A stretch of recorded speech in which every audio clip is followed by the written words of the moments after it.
How's it going, guys? Today we're going to compare the GoPro Hero 7 Black with HyperSmooth stabilization turned on, statically mounted to this GoPro Gimbal, and this other GoPro does not have any kind of stabilization turned on. It's just going to be mechanically stabilized. This is going to be an awesome test. Alright, so I got both these cameras shooting in 1080p 60 FPS in super view, so this will be a great example of the stabilization features. I'm just walking right now at a pretty slow and steady pace, not too much going on right here right now. You will notice when I turn here, the motorized gimbal does try to kind of account for that and will turn itself, whereas the Hero 7, which is directly mounted to what I'm pulling onto, has a more direct turn.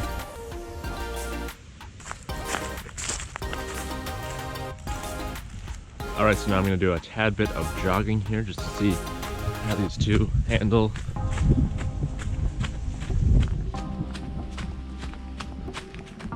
So I found a couple of major differences between these two with the GoPro Hero 7 Black.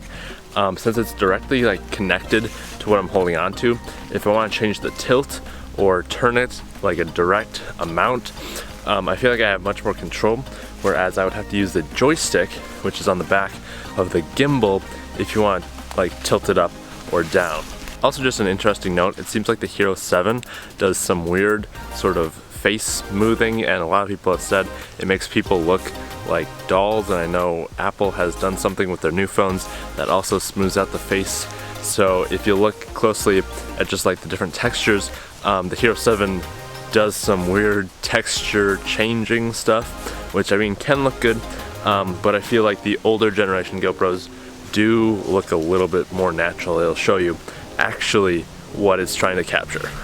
Okay, so in conclusion, should you buy the new GoPro Hero 7 Black just for the HyperSmooth stabilization, or should you buy an older, still very good GoPro with a little GoPro gimbal like this?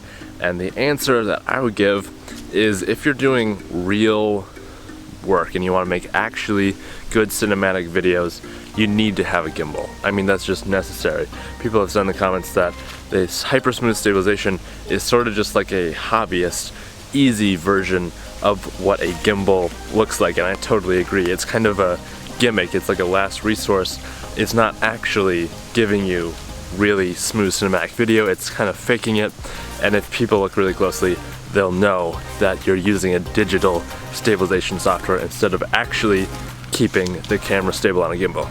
But with that said, if you buy an older generation GoPro, you're only going to be saving about $100 or maybe $200 off of this new guy, which the new one is only $400, I think, if I'm correct at the time of posting this video. So on the other hand, if you were to buy an older generation GoPro, it would be about $100 or maybe $200 less than the brand new Hero 7 Black.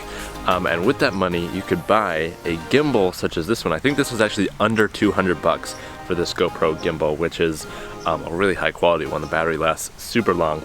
But that is another thing to consider. This, you have to charge another battery along with the GoPro. You have to charge the gimbal, whereas that's just not a problem you have to worry about with the Hero 7. With the Hero 7, the stabilization works off the battery, so that's kind of neat.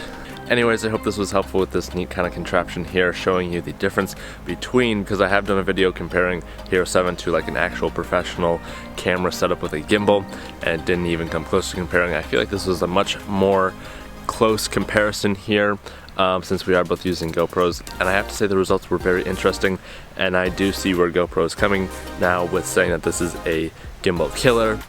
I just don't think we're quite at the point where we're gonna get rid of all gimbals. That's gonna wrap it up for this video. Thank you for watching, and as always, don't forget to keep it pro.